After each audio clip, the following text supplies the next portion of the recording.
Welcome everybody, and we're so thrilled to have you here. And congratulations for making the semifinal round.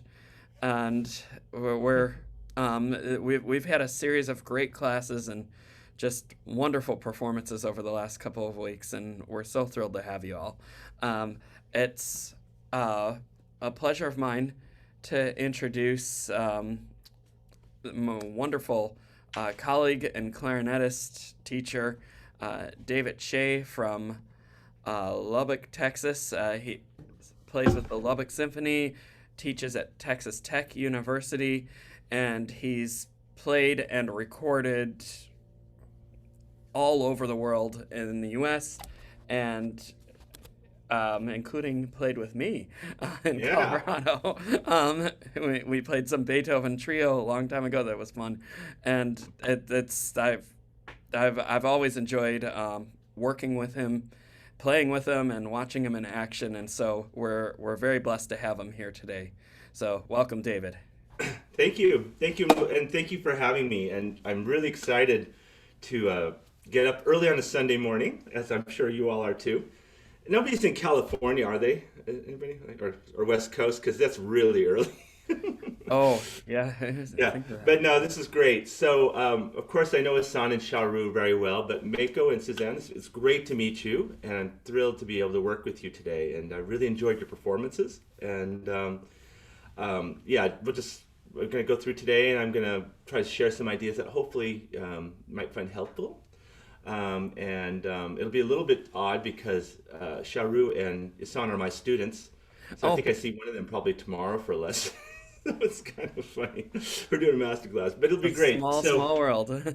exactly, but hopefully you'll find when I'm working with them useful. I won't have to reinvent the wheel with them, but you might be able to get to see some things I might suggest on people I've been working with for a while. And then when I work with both of you, I definitely have some basic things that I like to share with new students that play for me. And these are really simple ideas that you can take with you and instantly explore. And you'll see ridiculously easy things. And actually, with Shahroo and Isan, I might end up using them a little bit so you can kind of see how they work. But, anyways, we'll Fabulous. go ahead and get started. So, I think Isan, are you first?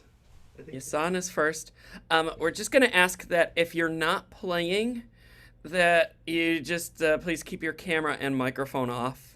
I'll sit here and keep time and Okay. field any questions or any issues that might arise and have a great class. All right. Great. Okay. So, Isan, you gonna play Debussy? Yes. Excellent. I haven't heard this in a long time, so this will be great.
Bravo, bravo, wow. Really great, Isan. Wow. I was cruel to make you play it all the way through without stopping on a Sunday morning, and just to sit around and play like that is really quite amazing. Actually, that was gorgeous, really gorgeous playing. And so, I have a question for you. So, how do you feel at the end of the piece, as far as physical? I felt pretty good that time. Sometimes I tend to get tired, but my air management felt pretty okay that time. Yeah, no, it sounded great, and that's. I'm not gonna. Don't worry, everybody. I'm not gonna make you play all your pieces. I did that for a reason, because this piece is a big endurance struggle. I mean, it's really demanding on our embouchures, on our air management, everything, and then mentally staying engaged. So when you get to that last page, do you still have enough in you to really make the music come alive? And she was doing so well that I wanted to see if she could actually go all the way through it. And it's something we've been working on. It's just that endurance of staying engaged musically all the way to the end of a piece and not letting your embouchure and your fundamentals start to collapse as you get tired. And so she kept her sound, I mean, stunningly beautiful all the way to the very end, which is really great. And you didn't look tired, which was great actually. And so I mean, this was good. I mean, that you, under some pressure, were able to execute that way. So just a couple of things that I heard. As I said, I don't remember the last time I heard this piece. I guess it was in the fall a little bit. Yeah. So seems like it's been a while.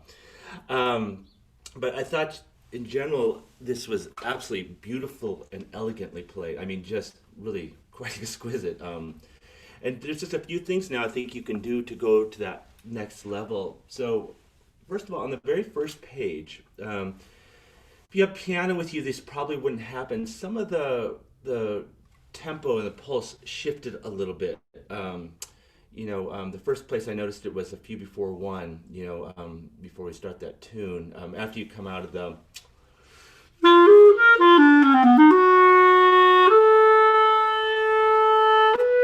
right in there, the beat was a little bit faster.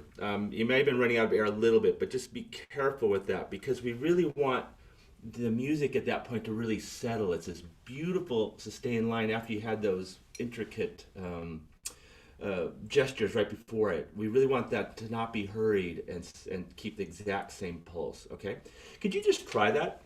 Just right on the second line there, and just keep track of the subdivision. And this isn't so much about being really adamant about keeping a pulse and being the pulse police here. There's actually something aesthetic about it when we keep that pulse absolutely steady in this case, going for the more intricate gestures beforehand, and then I don't know, we just feel it as a listener if you play with perfect subdivision. It just sounds stable, and there's a certain effect and a relaxation that we get as a listener. Okay, so let's try that second line one more time.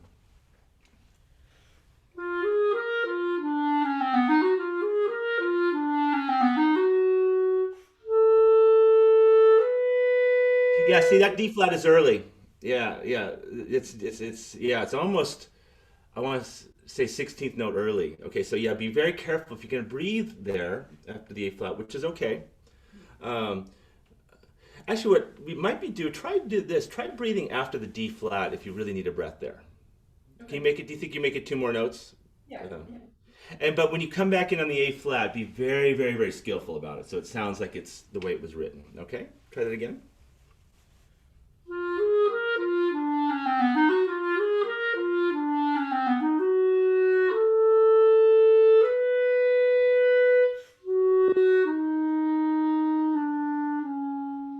So that's another option. I think what's happening is, yeah, I think da da dee da dee da da da da da dum dee dum. It still seems pretty fast to me. Okay, so just try it one more time. Okay, maybe even beat your foot. Just a little bit more deliberately, especially on the gesture right before that.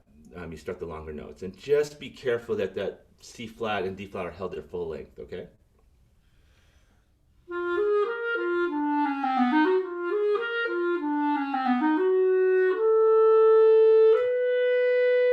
Yeah, actually, so what's happening, I think, is you are actually double timing.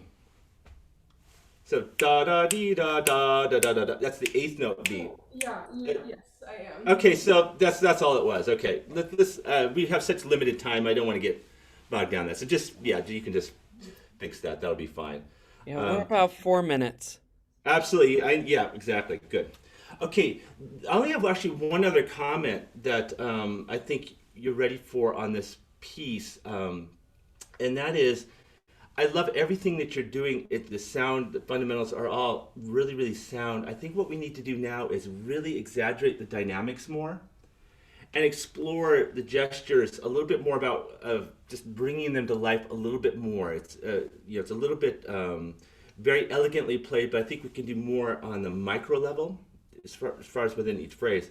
So let's try. Can we try this phrase? I'm not warmed up here, so I don't know how this is going to come out, but. Um,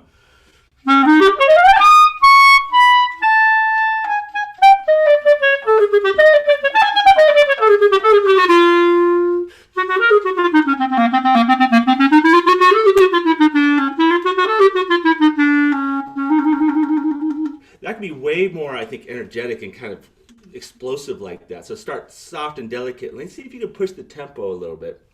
And also watch your articulation on. They're all slow two tongue two there. Okay? Okay, let's try that. The gesture, beginning that line.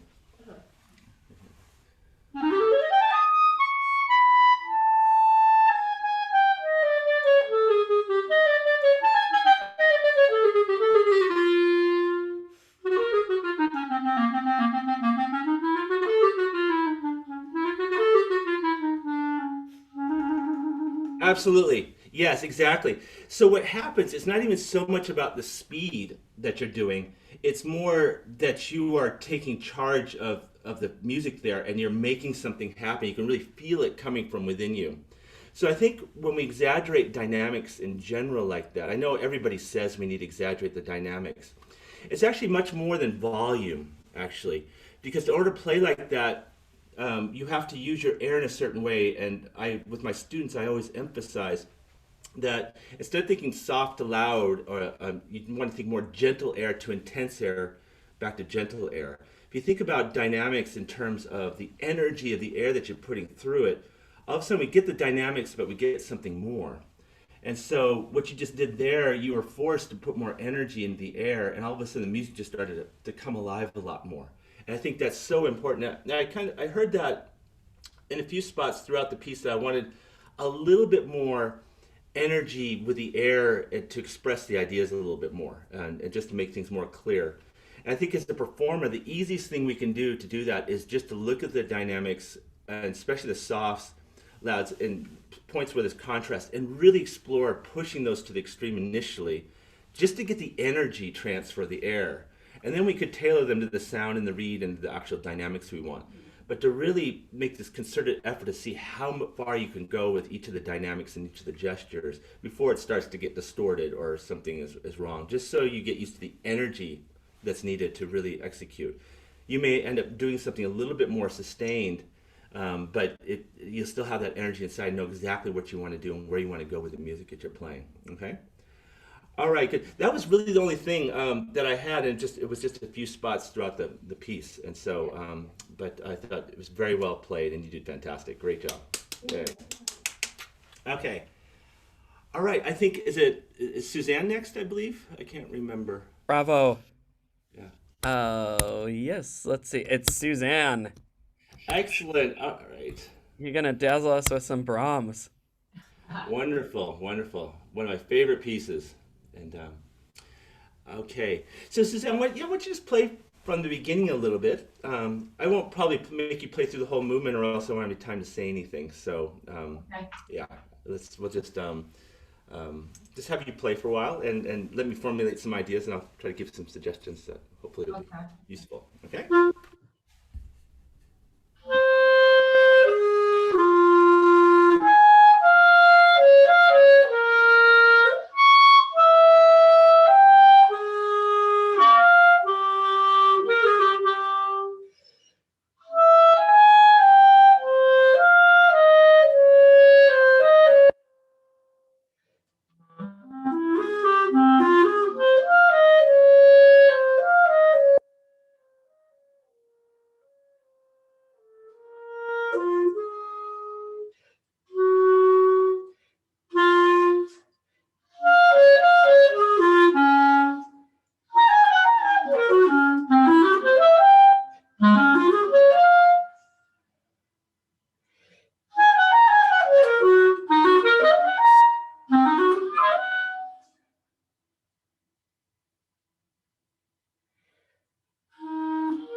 Okay, Suzanne, great, great. That's wonderful. And I want to be able to share some things with you. First of all, can I ask you, do you have original sound turned on? Oh, Do you know? no. Yeah, okay, that's good. You were actually fine, but a couple times it cut out, but I didn't want to disrupt you. So yeah, that'll help. Okay, good. What I'd like to do, very beautiful job. I mean, you have a lot going for you, and I really like your playing, actually. And what I'd like to do is give you something that will help your playing in general, and it'll be way more useful than if I won't go through and micromanage your phrasing in the Brahms. I'll give you a few ideas with the Brahms at the end, but there's certain things I always like to share with students I work with for the first time, because what I'll give you are something that can really, I think, transform your playing profoundly over the years. I mean, and they're really ridiculously easy to do. And one of the things I'm interested in as a teacher is finding ways of letting the clarinet itself teach you how to play it. I know that sounds kind of strange, but there's certain things that, certain notes and intervals that we can use that can help us lock in the perfect clarinet fundamentals, and it just makes it so much easier to play. And then I could show you how to use those when we're doing the music. So this is kind of my thing, and so I think you'll find it helpful. At least everybody seems to have found it helpful. Okay, so it's really, really simple. Okay, so the first thing I want you to do is, can you play? Let's play something. Can we play like the third line?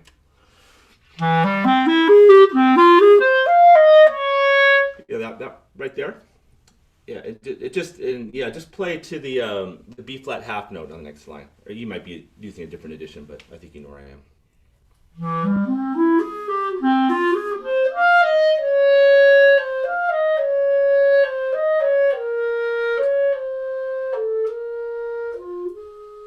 Beautiful, good. Okay, good, good.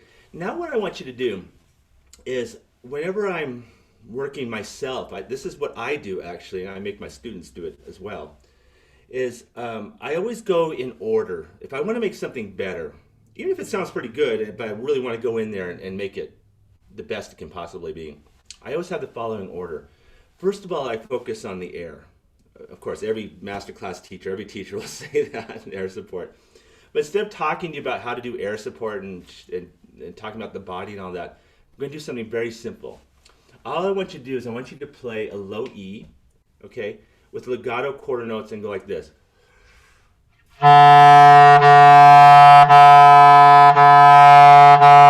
Really fill the room and play a low E, okay, like that, okay?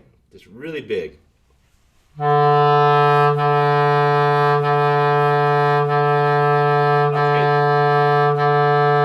That sounds great. Great, that sounds good. Okay. Now, I'm going to have you play this, first maybe 4 measures here, but play it on the low E that open. Because when you play a low E that loud, you have to release all the tension in your body. You can't do it any other way. So your windpipe here is completely free and open. Your jaws are not locked down, and your lips are forced to get a basic shape around the mouthpiece. It's not your final product, okay? This is like cross training. It's like weightlifting, okay? But you're going to see it has a really great effect. So what we're going to do is we're going to play those 4 measures on a low E, okay? But play it musically, like.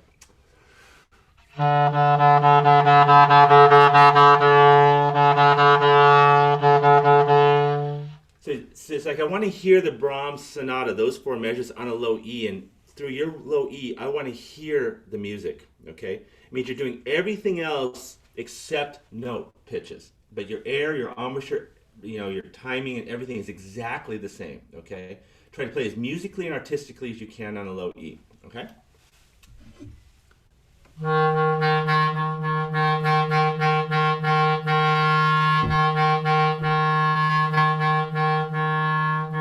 Okay, good, good.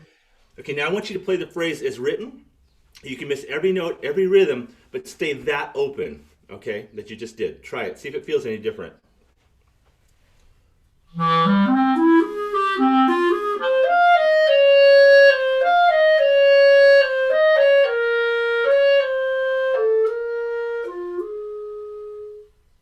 Yeah, to feel different? It seemed easier or something. Exactly. My point, it sounded gorgeous. Even over the internet, I could hear a difference in the sound, okay? That is one of the things that's the foundation for my teaching, is we often create artificial tension in our body, and then we blow against it. We get very good at it, and most of the time we don't even realize we're doing it. But when you do this, it gives you like a snapshot of what's possible. It feels so easy. The air is flowing through and you don't have to force the air. And whenever we don't have to force the air, our sound settles into the warmth of the instrument. It actually seems like a natural warm sound. This also helps with pitch. Okay, it helps with tone quality, helps with response, it helps with tonguing. See, this is the holy grail. Just what you did was so ridiculously easy, but if you keep doing that over the next week or two, you're going to be astonished at how different your sound is. Do you notice how your lips had to kind of control things a little bit more in a good way? It's like they sort of shape the sound. It's like you're shaping that stream of air. It's like they're like ducks, like river levees or whatever, just guiding the river. Just the lips then are shaping the airstream so it goes directly through the instrument. Okay.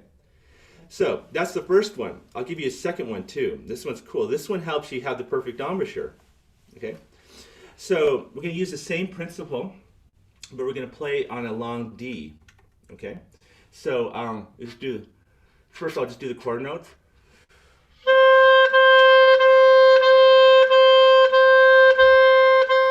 Okay, try that.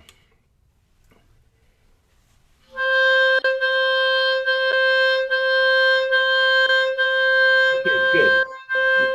Now here are a couple of things to think about. First of all, try to keep that nice open air you had. I think you did. You're going to find that you don't have to push the air so much. You can just let the clarinet take the air it wants and you're going to get a huge sound. This is also really important. So you're going to keep the air free. What I want you to think about now when you play this D is to think of your embouchure being more round. Okay?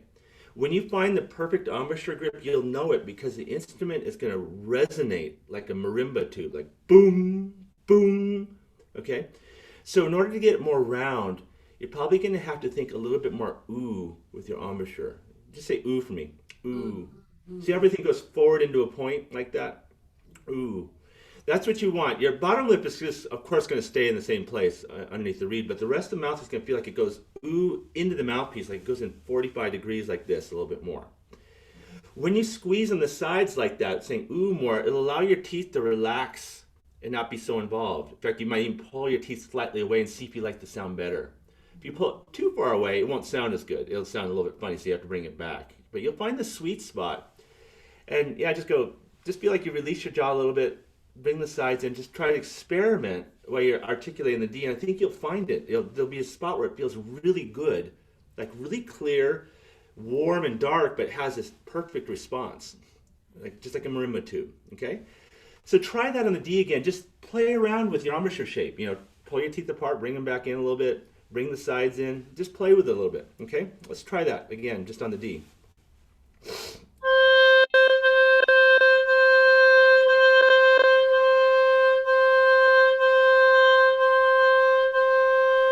Good, good. And see, when you do that, you can also play around with the airspeed a little bit, as long as you're wide open. And when I say wide open, I'm really talking about up in here. When we did the low E, it really opened up in here. I'm really interested in that because that's where the first place we lock up when we play. As we run out of air, this naturally collapses. If we keep this open with that embouchure idea, we can then make the airspeed a little more gentle and the sound really thickens up. If we want a little more zing in it, we can just speed it up, but we can really start to adjust our sound from airspeed, totally, just like a violinist does, okay? And instead of fighting this locking up here, from the air, which we normally do, we can find that we have complete freedom to get the kinds of sounds and dynamics that we want, okay? So it's really powerful combination. So I want you to now do it again. And when you find a D that feels really good and feels really round, then just, relax the airspeed a little bit, increase the airspeed a little bit. Try not to get any back pressure in your throat. And just see the different kind of sounds you can make. You can get a warmer sound if you want, a little more brilliant sound. Okay, try that.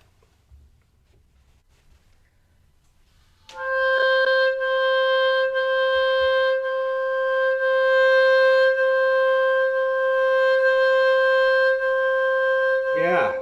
See how free and easy that is? And so now what we can do is let's play that phrase that you just did on a D now.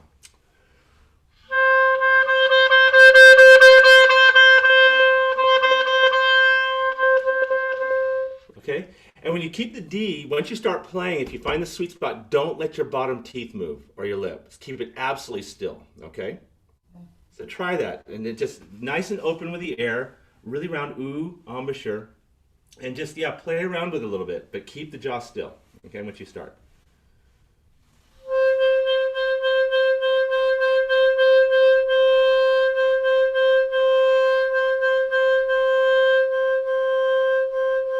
Okay. Okay, I want you to play it like that and don't change anything. You can miss every note in rhythm, but do not forget about the embouchure staying still and the open right in here. Okay, try it. That's all I want you to think about. You can miss everything else, but those are only things I want you to think about. Now is written.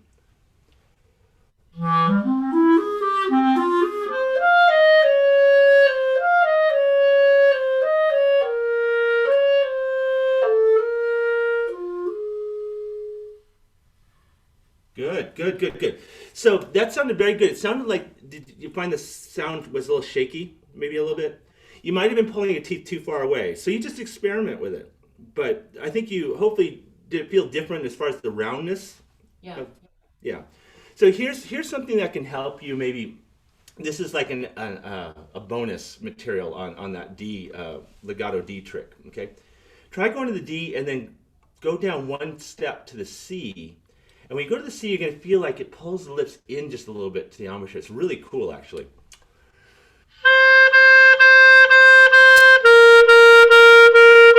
You'll find your lips want to squeeze in to the sides a little bit more when you go to the C. You'll feel it, actually. Try that.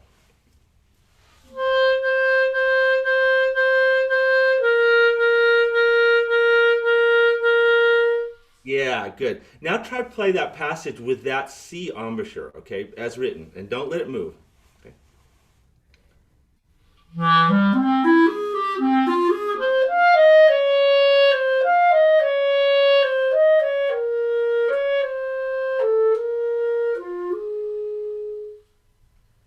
Good. How does that feel? Does it feel better? Yeah, I think the C embouchure felt better than the D one. Yeah. That the C just pulls it in because you had gone a little bit too open on the D, which is okay. But if you practice this every day, even after a couple of days, you'll find that sweet spot, and you're gonna know exactly what I'm talking about when I'm saying you'll feel like your embouchure feels really round, but snug. I think you're probably a little round and loose, and that's why it felt a little bit, which is good because you're learning not to get the jaw so involved. But yeah, you do have to squeeze in a little bit, especially with the lips, and maybe the teeth need to come back in a little bit. You'll just find the spot actually. But you'll find after a week, your D's and C's will be absolutely gorgeous. I mean, every time you go back to them, they'll sound better and better and better.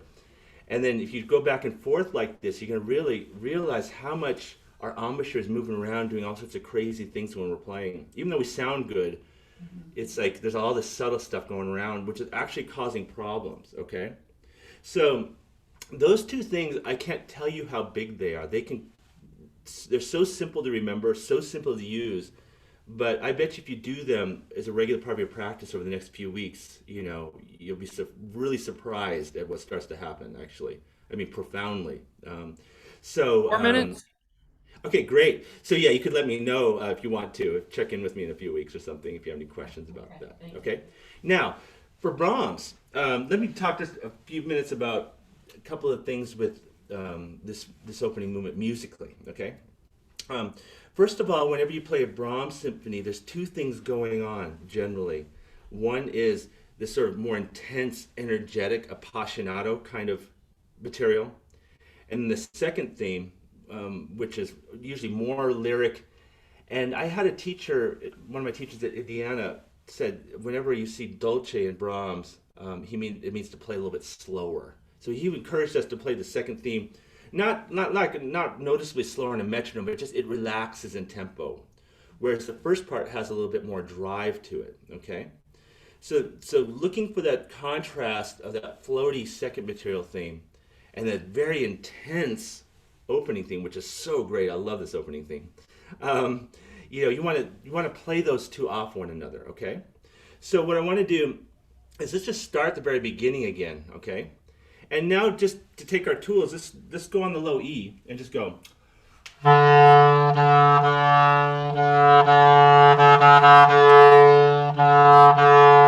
And really just play super aggressively, okay, on that low E, okay? Let's try that. And you're just going to play up to the rest, so just the first phrase. Okay,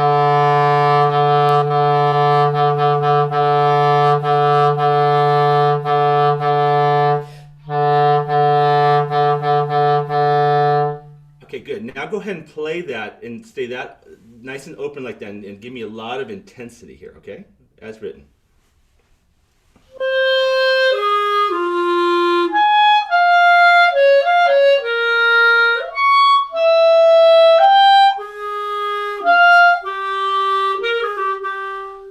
Good, good. How does that feel? Um, feels like a lot of work. A lot of work. Yeah, like mentally Yeah. and physically. Yeah, that's exactly right. You should be exhausted after this piece. You got to pour everything into it. Okay. Now we just have. Just give me 30 seconds, Jim. Can we do the second theme now? On the. Can you just do a little bit of that? Okay. And do that on a D. Just a couple measures.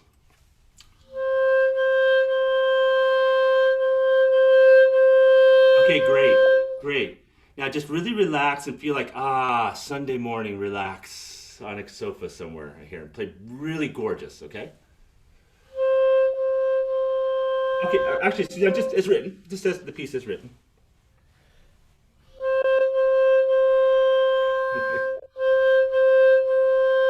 Okay, great, great, great. Now go ahead and play the music on the page there.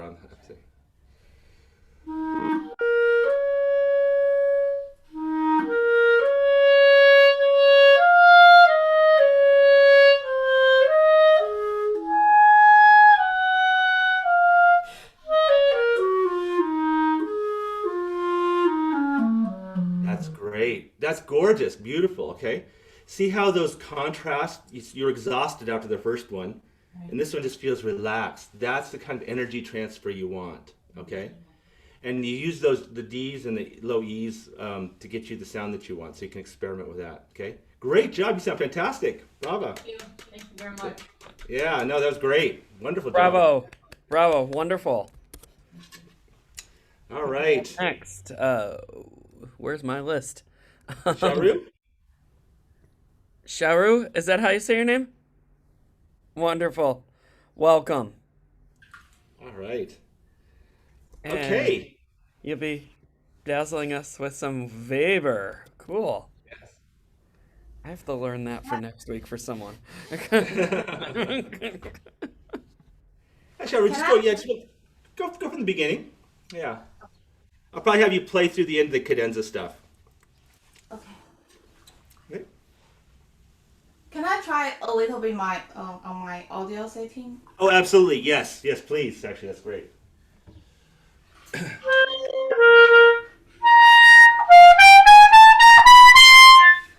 It's a little bit loud. Can you reduce it a little bit? Do you have your Yeti mic? Are you using your Yeti? Yes. Yeah, I might put it, at least on my computer, I have to put it just under half my input volume. Yeah. Those Yetis are loud. Yeah. They're great, though. They are, yeah. We used them for Core Productions opera, and I mean, their singers are just booming. Yeah. Still kind of loud. You have to turn it down even more. If you have a Maybe go gain, to about like a third or fourth. if you have a gain switch on your mic, that might help too. Yeah, we usually have it shut off completely. Yeah.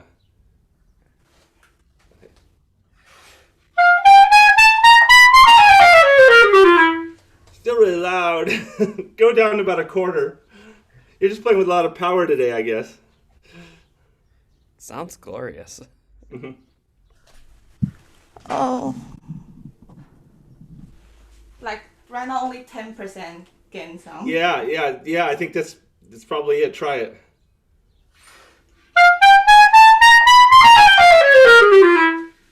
Yeah, this is pretty good. Maybe let's go ahead and go with that. I think that'll be fine. My speaker might be a little bit loud, so I'll just turn it down a little.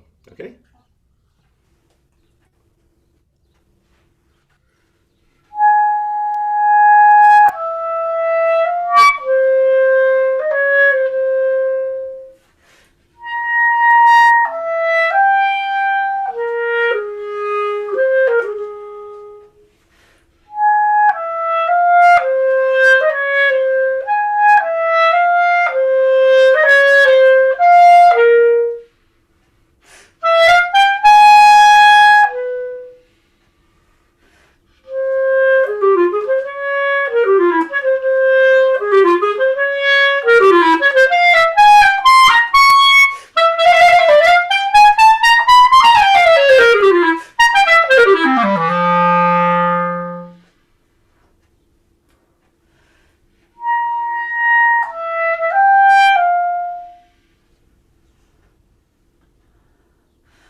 Yay.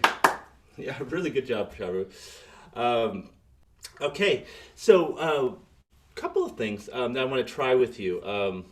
One is going to be a little fun, actually. It's something I've been messing around with in my own playing the last couple of days, and since we've worked obviously quite a bit together, we could try this. I want you to let's go from the oh, it's the on the first page where we start in the D.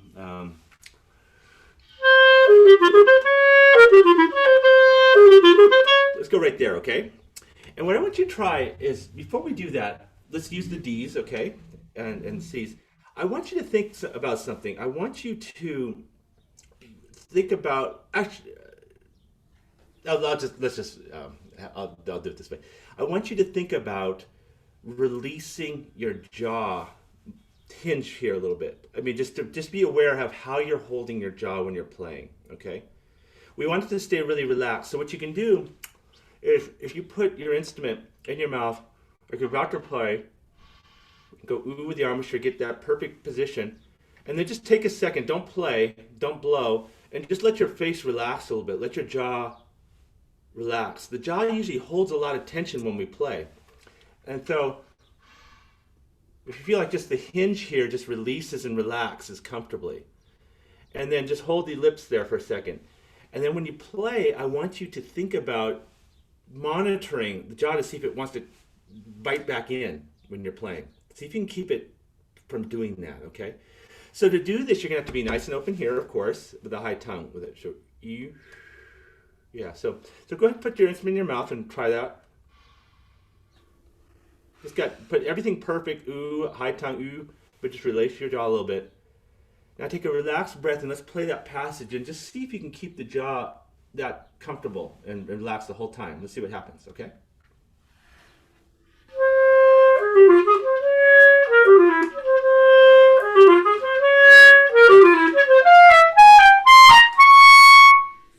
Does that feel better?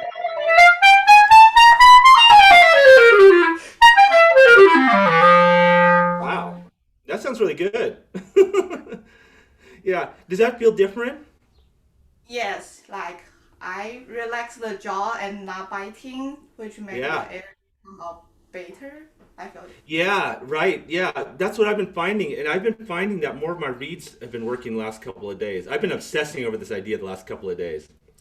And it's interesting, you'll find that you don't have to blow as much air. You just give it the right air, and all this feels so stable and relaxed.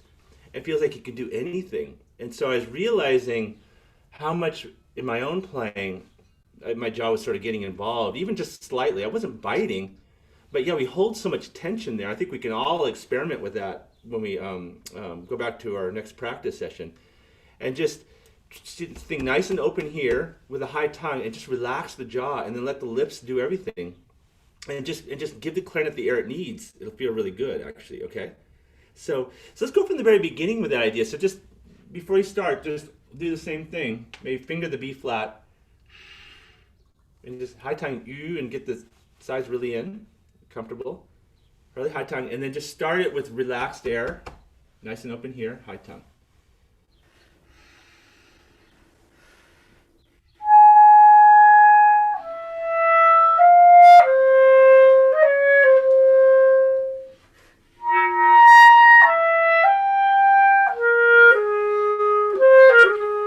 Okay, great show. Good, good. I'm going to give you something else a little bit more sophisticated, a little more advanced here. Okay.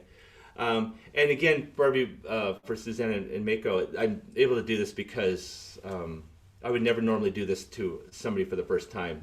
But I already know her embouchure and her playing, and so I want you to do the same thing. And I want you now to think about, as you're keeping your jaw relaxed, okay, I want you to think of your bottom lip going in, kind of underneath the reed a little bit more. Like, feel like when you're holding the sound and you're playing this, first of all, the tongue has to stay high.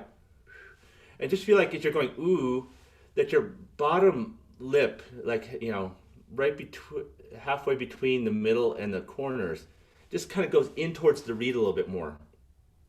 It's just comfortable. Yeah, not anything weird, but you'll just feel like the circle around the embouchure gets a little bit smaller, like you're blowing through a straw. Yeah. I mean, everybody who's listening can do that. So like pretend you have a straw and really get the straw in your mouth. You'll feel your bottom lip kind of comes in and underneath like that. I think when we play, we don't really think about that. This is doing all sorts of funny things down here. So with a very high tongue, and you relax, just think of your bottom lip kind of coming in towards the middle of the reed. Okay? With a high tongue. You have to keep the high tongue and then just be relaxed. You don't have to work too hard. Then play.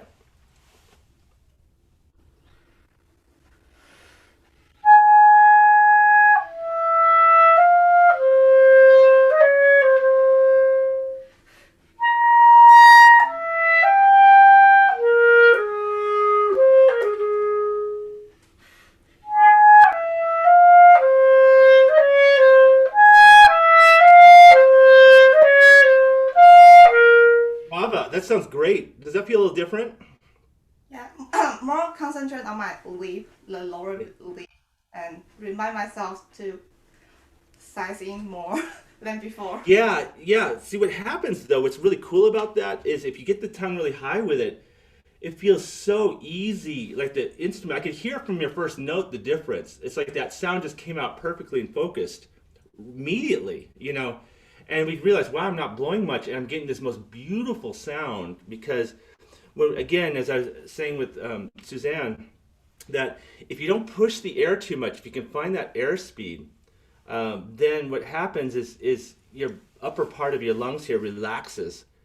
And when that relaxes and you feel like you're not forcing the air into the instrument, but it's big because it's just flowing through easily, then you get your best sound. It's like the tone settles into the wood of the clarinet and keeps it really stable. But with the high tongue and the smallness of the embouchure, you get that incredible focus, and it just seems easy to play. Okay, so let's try that on. Can we go from the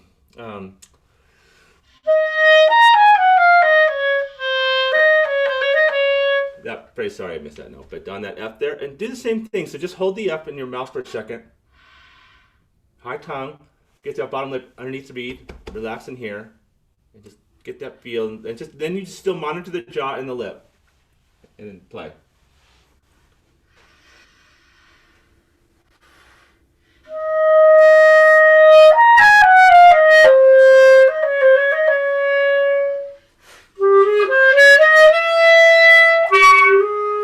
Okay, so what happened there?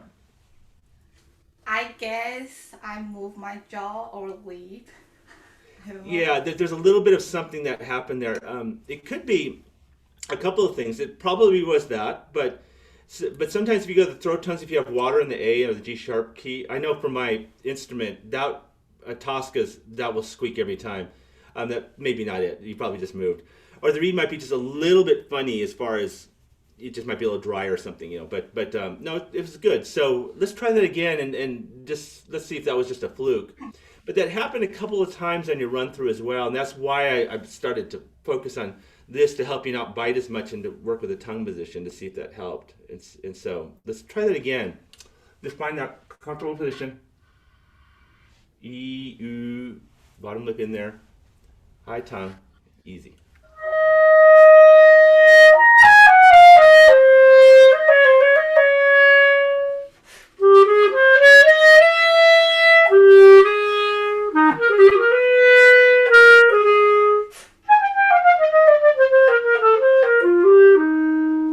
Okay, good. So one thing that I'm hearing, and this may be the internet, but actually, since I'm able to hear it through the internet, it makes me think it's actually valid.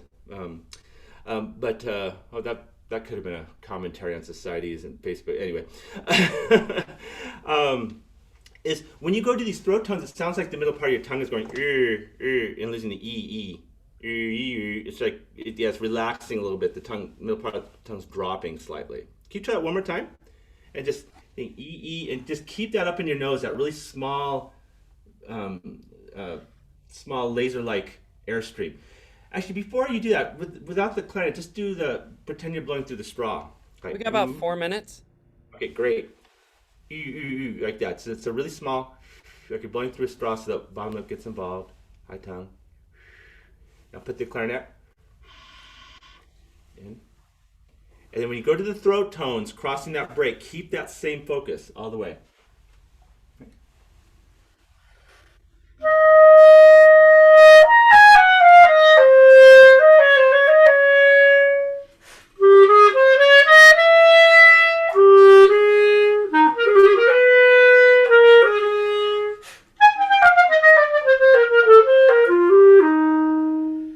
Much better. Does that feel better?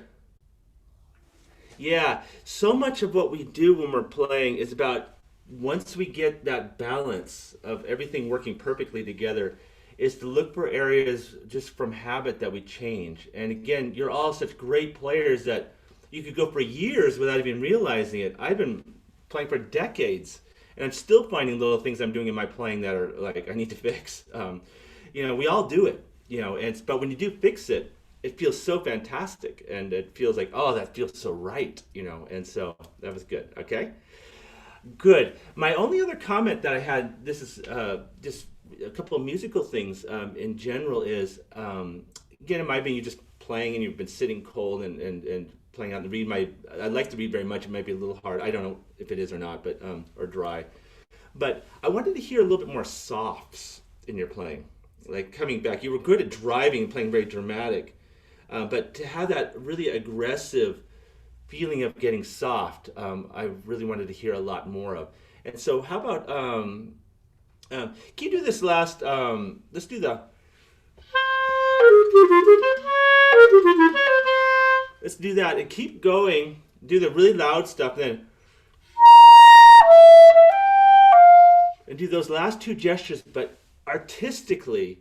Really go for it. So it's like very, very gentle and very, very dramatic. It's so different than what you just did. Okay, really exaggerate that, but with a gorgeous sound that really tugs at our heart. Okay, so let's go with that. Yeah. So try to just get the embouchure and the tongue and the lip underneath going. Relax the jaw. Just walk into the jaw. Okay.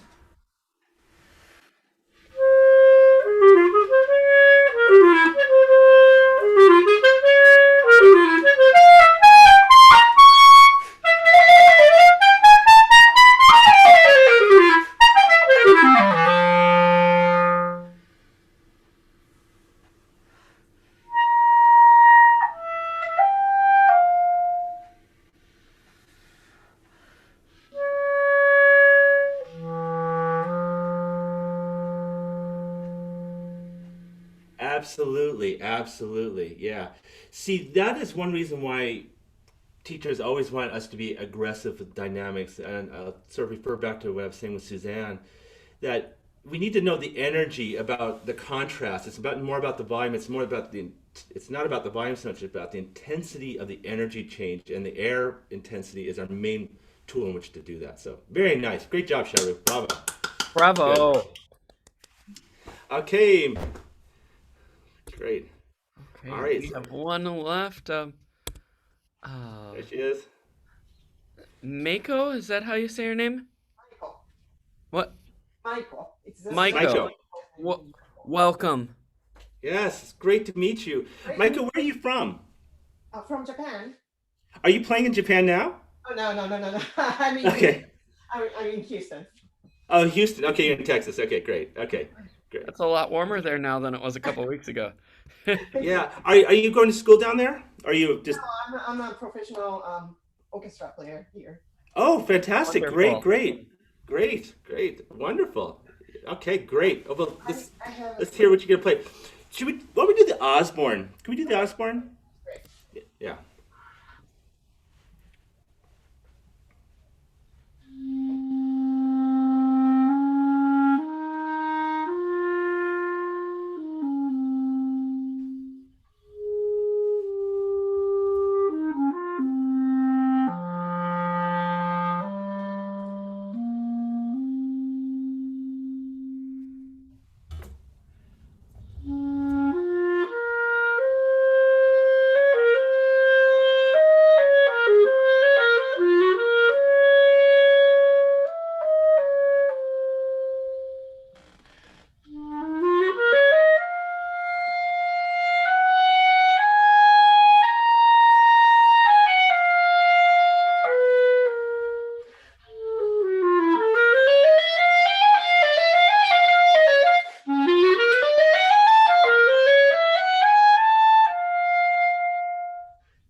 Okay, Michael, let's start. Yeah, let's start there. Bravo, guy, you sound really, really, really gorgeous, actually, and yeah, you have so much going for you. I love your playing, actually. It's wonderful. Yeah, very, very beautiful, very beautiful.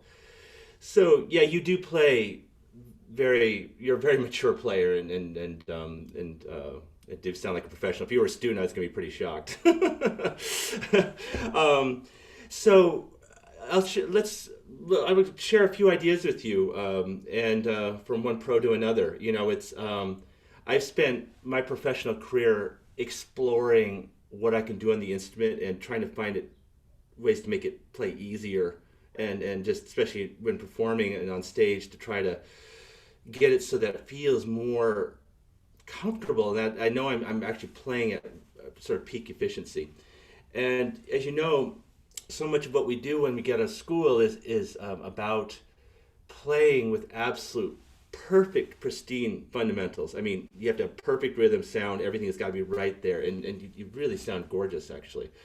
Um, Let me just try a few things with you that I work on, you know, that I explore and just see if it helps, you know, and if it helps, great. If it seems to go against kind of what you're training or doing, then that's fine. You know, you just can explore these ideas a little bit. But I was also trained as an orchestral player, and that's sort of the foundation of what I play. And I say that because in the clarinet world, of course, there's a lot of people who do a lot of different things these days, and sometimes people are doing some amazing things, but you wouldn't want to necessarily hear them play a Brahms clarinet quintet or play, you know, Mahler 4, you know, in the orchestra.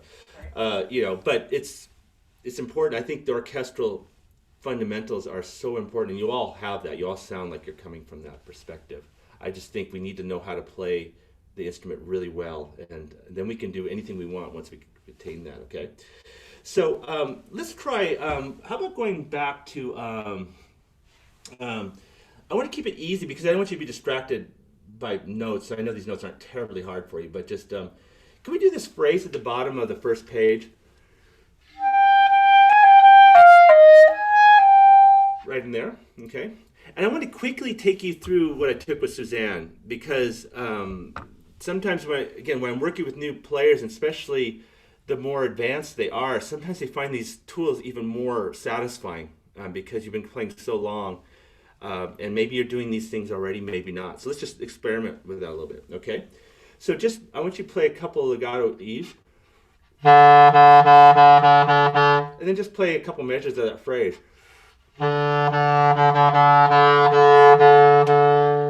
Okay, let's try that.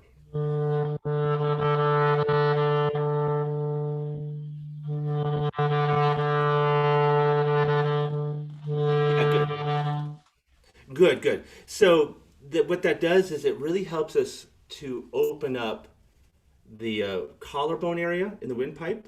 Okay, it also keeps the bass part of our tongue, like in the back here, a little bit more open. That space we always want to keep open at all times. Okay, and people can actually sound very good if you lock up here a little bit tighter. It gets a dark, controlled sound.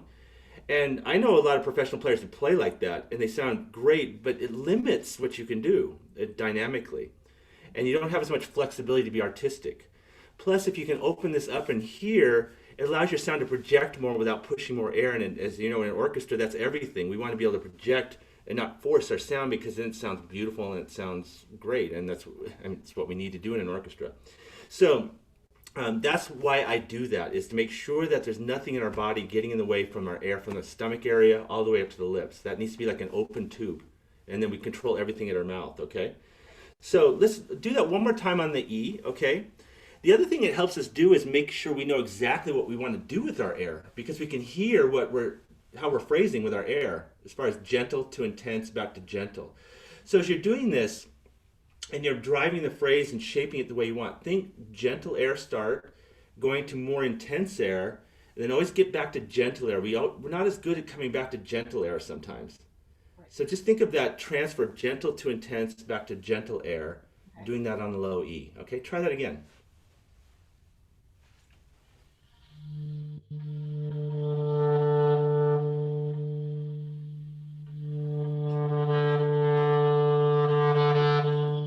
Perfect. Okay, great, great. Now play it that way, and I only want you to think about how you're using your air. Stay nice and open like that. You can miss every note of rhythm. You won't, but just focus on what you just did with the air. Try it.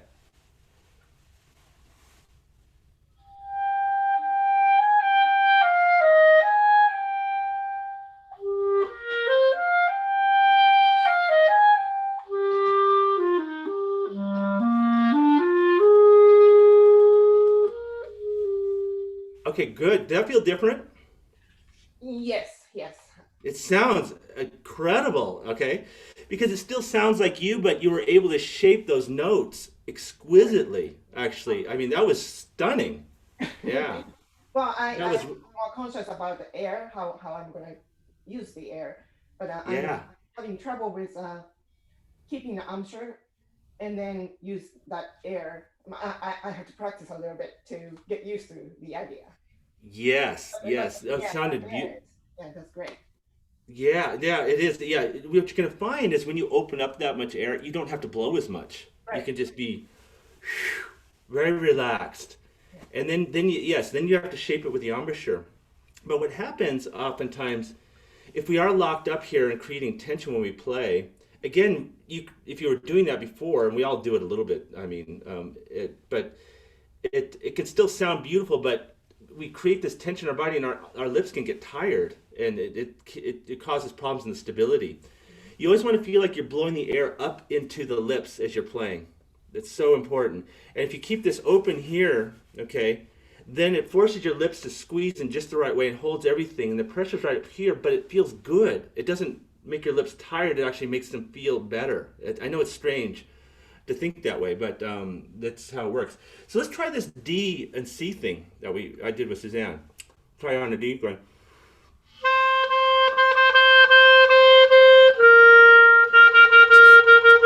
Yeah, just switch to a C anytime you want, okay? And really stay open here and just feel like you're going ooh with your lips and just let the sides go into the mouth, okay? Mouthpiece.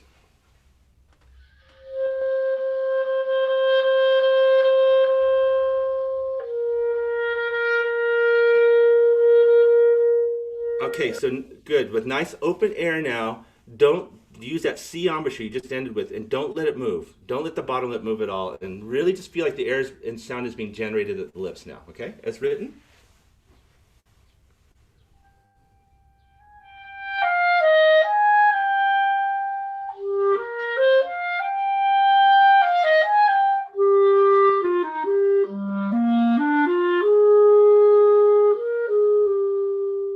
Good. Does that feel different? Yeah. Yeah, it sounds beautiful, okay? So what I always start with air first and then embouchure like that, and then you have a nice high tongue, focused tongue, which is always next. But I also go into tonguing with tongue tension, making sure the tongue muscles relax, and articulation. I'm not going to be able to get into that today. And then I do fingers. Fingers are always last, and even if it's a major technical passage, I always do these other three first before I do the fingers. And the only reason why I mention that is because I think we have to make sure that we are so aware of what we're doing with our air and our embouchure, making sure that we're not doing anything that's obstructing what we're trying to do. And you get very good at doing that. You just become obsessed like me. And when we do a single note, what that allows us to do is it helps us to really be aware of what my body is doing when I'm playing.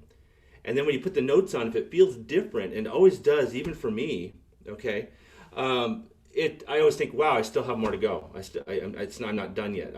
I can get better. And so, especially as you get more and more tired, you'll find that you'll go to the D's, and all of a sudden your lips will be way back, and you'll push them way forward again, and you think, wow, I've really gotten off. And it's very helpful as you get more fatigued.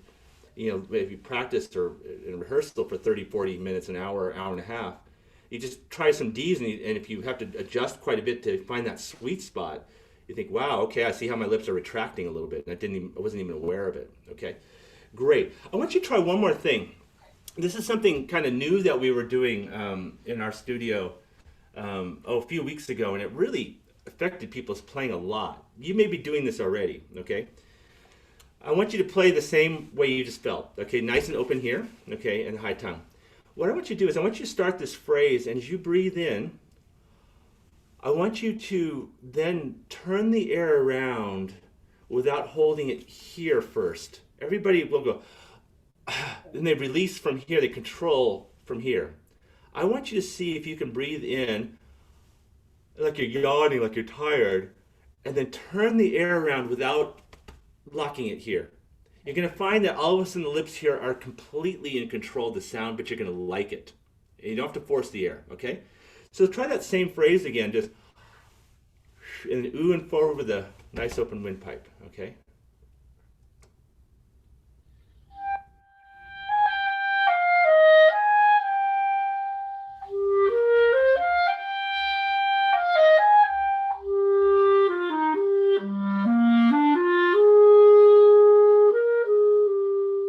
Bravo. Good, good. Was that any different for you? Yeah, it does. It makes the expression much more natural. I can do more with the air. Exactly. And you know what I really like about that is when you do that and your embouchure is in the right spot, what I like to say is I like to start from zero air and accelerate the air slightly until it catches. You do that very quickly, naturally, just as you did it. But you find right where the air and the sound start really easily, and then it's like you just increase the airspeed just enough to get the sound you want, and you get this perfect sound at the beginning, and then once you find it, you just hold on to it. Just don't blow anymore. What clarinetists tend to do is they start playing and they start pushing more air pressure, and it gets locked up here, and that's what I think that's what causes this to get fatigued. And so I'm constantly telling my students, watch the air, keep that feeling that you started with, and you did that so beautifully. That's why the whole phrase sounded so great. But it's like once you're there, don't let your mind talk you into doing anything differently. It's like you're surfing, on a wave. It's like keep riding the wave. Don't start thinking differently. And sometimes when you're playing, you're thinking, I'm not working very hard and it feels like I need to be doing more, but what's coming out of your instrument is absolutely pure and pristine. So when we work with opening up on the low E's and the D's and C's and then breathing this way, you might find that you have to recalibrate your muscle memory of how much air you actually need to play. And so I'll give you one more idea that goes with this. We have about 5 minutes. Sure, great. When people play, I've had discussions with colleagues and I've heard teachers in master classes. Some people say, maybe you've had this question, or maybe somebody's asked you this. When you play, do you blow the air through the instrument, or do you blow at the mouthpiece? Some people say like you blow just at towards the tip of the mouthpiece with the air. Other people say you drive the air through the instrument, like you like feel that. Okay. So maybe you never thought about that before, maybe you've never heard about it. Okay. Well, yeah, it's always a question. Yeah. So I've been experimenting a lot with blowing more towards just the tip of the reed, because what happens when you do that is you're less prone to overblow and hold the sound and the pressure back in the throat. See, I'm really interested in that because the way you just played, you weren't holding it here in the throat. I could hear it. That's how flexible you were. And so if we think more of blowing at the tip of the mouthpiece all the time, being nice and open in here,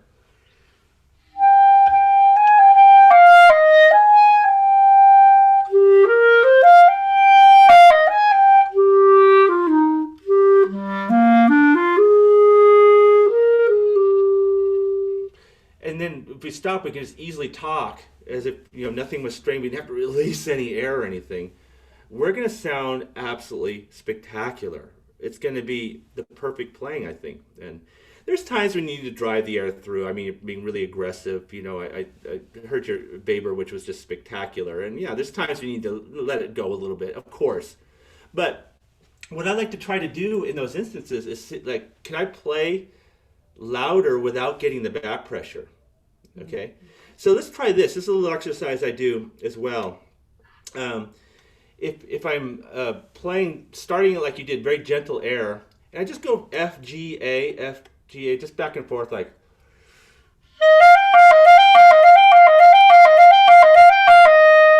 Try that, just blowing with the high tongue, open air, and the ooh embouchure we were just talking about.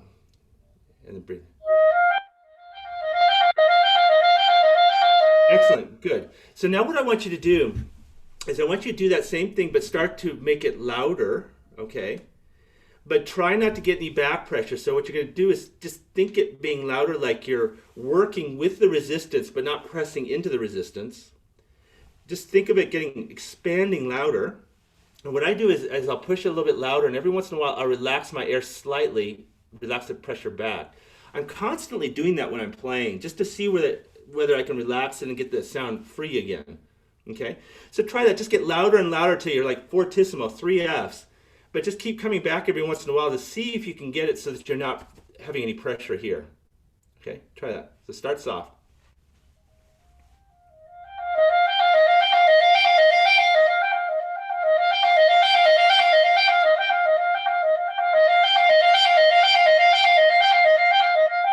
Yes, good, good. So if you do that, you can actually learn how to play really loud without getting any back pressure, just working towards the tip. Okay, this is called spinning the sound. I didn't invent this idea, and as a professional player, especially as an orchestral player, we want to rely on spin more than power. Right. We want to be able to play with a huge sound, but to get our sound nice and even, so we're blending and playing in tune, we have to work with this idea when we're getting loud, because otherwise when we start blowing, getting a lot of back pressure here, our jaw gets involved and we start playing sharp.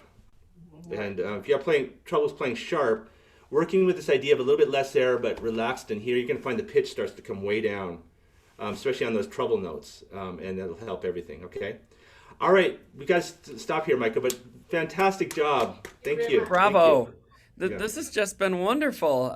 You guys are great, and Yes. thank you, David. This is you were just fabulous, and we're so thrilled to have you here. Yeah, it was a blast actually, and so Yeah, hopefully we can do it again. That would be wonderful. Absolutely. And Suzanne and Maiko, actually, if you ever need to get a hold of me, I'm just at Texas Tech University. You can always send me an email if you have any questions about anything. So I'd be happy. And of course, Ihsan and Sharu can see me in the hallway. Yeah. So, anyway, great.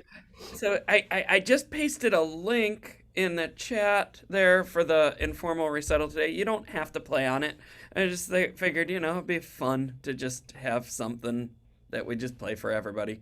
If you want, you don't have to dress up. It's just kind of come as you are and announce your piece, and yeah, lots of fun. We'll have some string players and some guitar players from yesterday's class, and hopefully some sax players from this afternoon's class. And concerning the semifinals, I have a form that I'll send to you in the next day, so you can fill that out, and you have a couple of weeks to make a video and send that in. And congratulations to you all. Great. Thank you. Wonderful. Right. Are there any questions? We could do a Q&A for a minute or so. We don't have to. Yep. Wonderful. All right. Well, thank you. Send me an email if you're interested in playing in the recital this afternoon, and we'll get you in. It'll be fun. Great. All right.